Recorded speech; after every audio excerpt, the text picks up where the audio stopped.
Speaking of plan, it is clear that Hamas had one. When the terrorists struck Israel in a shock attack this weekend, part of their plan was one city, Sderot. This is a city in southern Israel. It is one of the first and the worst hit. We went there today at the scene of where fierce fighting took place. As we speak, Israeli forces have regained control of the city. They're trying to sanitize it, but it still remains a war zone. There were rocket attacks from Gaza while we were there, and many areas are still out of bounds for people. Here's a report. It's a lazy Saturday in Israel, the Jewish holiday of Sabbath. But down here in Sderot, things are about to take a terrible turn. Here it is on the map, just adjacent to northern Gaza. Distance about 10 kilometers. The edges of this city are just under 3,000 feet from Gaza. Sderot is among the frontline cities in Israel, and on Saturday it was a target.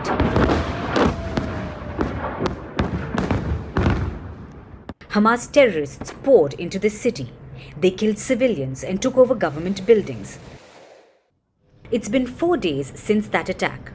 The Firstpost team visited Sderot to see what remains of the city. We found bullet marks and gutted cars. This is the shopping center of Sderot. You can hear military helicopters buzzing overhead. There is intermittent sound of bombs and rockets going off. And this is where one of the rockets fell. This is what remains of a car. Metal and glass splintered everywhere around this, including on this other vehicle that also bore the brunt of this attack from Hamas terrorists. This happened a couple of days back.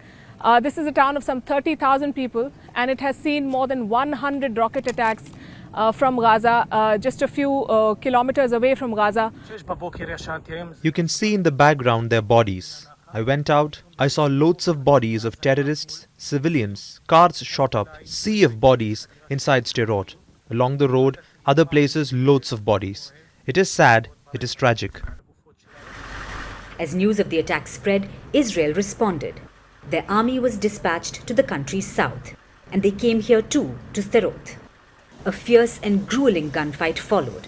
Israel recaptured the city, but not without losing its own citizens. We will exact a very heavy price from Hamas, who will pay for what they did, and this action will be remembered in Gaza for the next 50 years, and they will regret that they started this, and we are responsible for it. At the center of the siege was this building, at least what remains of it, the police station of Sderot. This was one of the first sites of the attack by Hamas terrorists. This happened on Saturday morning. They came in and they started indiscriminate fire. On the way here, we saw bullet marks at various places. There was a lot of firing. And then what you see behind me, what is being destroyed and razed to the ground, used to be the main police station of this town. And this was the site of an intense gun battle that lasted some 20 hours. It was a very, very long operation, and the Israeli forces indulged or had to fight a fierce gun battle. A tank was brought to the scene, and there were 10 Hamas terrorists who were cooped up inside, who were fighting from inside, and they've all been neutralized. And now this police station is being razed to the ground. This entire town looks deserted. Most of the people have left here. On the way here, we saw virtually nobody on the streets except for security officials, very heavily armed military officials and soldiers patrolling the streets. We also saw some rocket firing happening on the way here, and we were all told to duck for cover.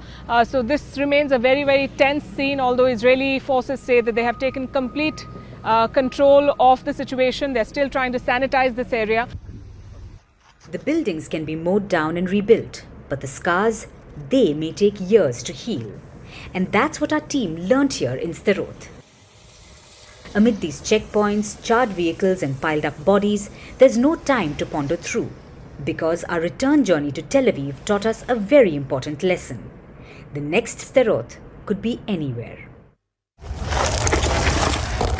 We were on our way to Tel Aviv, and as you can see, sirens sounding, and we got an alert on the radio and on our phones, warning of a rocket attack, and the sirens have gone off.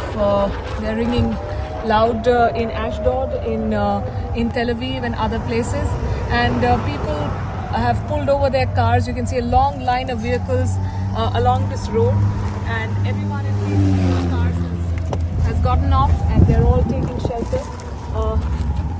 As you can see, it's a very tense situation.